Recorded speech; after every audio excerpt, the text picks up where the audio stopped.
Hello, today I want to do a video showing you my thought process and things that I'm looking at when I buy a rig. So I recently found this RX 570 rig for sale, saw it yesterday listed, negotiated, bought this rig here. It's a rig of 13 RX 570 4GB GPUs. So what I'm going to point out here are the first things that I noticed. So yes, the first thing I did is I booted it up. All 13 cards came up in HiveOS. I have not tried mining on them yet, but so far it seems like everything is good. So the first thing that I'm going to be doing here is removing one of these cards, because the first thing you need to kind of think about when mining is cooling. That is one of the largest factors in having a successful mining rig. So here you can see the GPUs are really close to each other, which means these fans will most likely run at a high RPM, which means some of them may have issues. So the first thing I'm going to have to do here is space my GPUs accordingly. Now, these are not that powerful of fans. They're probably going to move very little air, so we have a couple options when I build out the rig.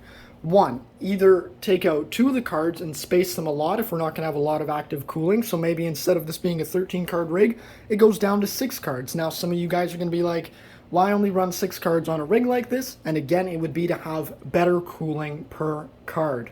Now the second thing that we need to take a look at here, and I'm going to go around the back of the rig, is the power situation. You can see the gentleman who owned this rig here used splitters, and I'm not freaking out because I saw his overclock settings.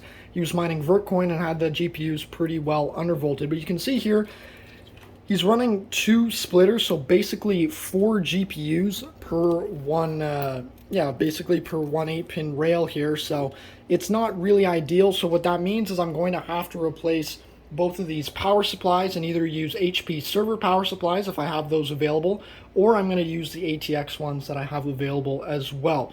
So basically the second point here is power. The ideal power setup is one 8-pin from the top, and on the other side of the PCIe strand, one 6-pin per riser. So basically the whole idea is to only power one GPU per PCIe strand from the power supply.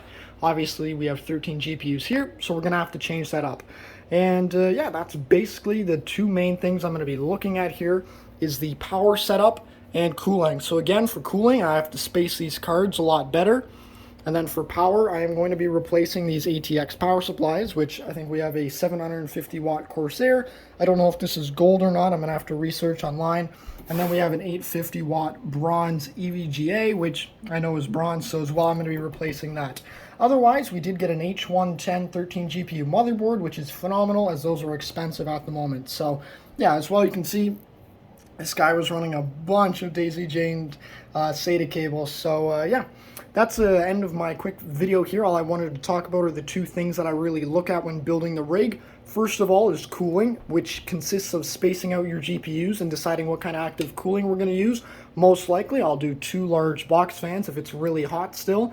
Otherwise, if it's spaced out enough and I'm using like these MSI Gaming X 570s, they'll work just fine with what we have here. So spacing, and then secondary, replacing the power supplies and making sure that all our GPUs are powered with PCI connections only. PCI being a 6-pin connector, or the 6+2 to make an 8-pin. Anyways, if you guys have any questions, you can reach out in the comment section below. Make sure to like the video if you do enjoy this content. That is the only way I judge should I make more videos like this or not. And if you like this kind of content where basically you're going behind the scenes of someone who's mined for a little while, has a good understanding of what to do, if you want that behind the scenes stuff, make sure to subscribe. Let me know in the comment section, because I can make more videos like this. Anyways, thanks a lot for watching, and I'll keep you guys posted with the update on this rig. Take care.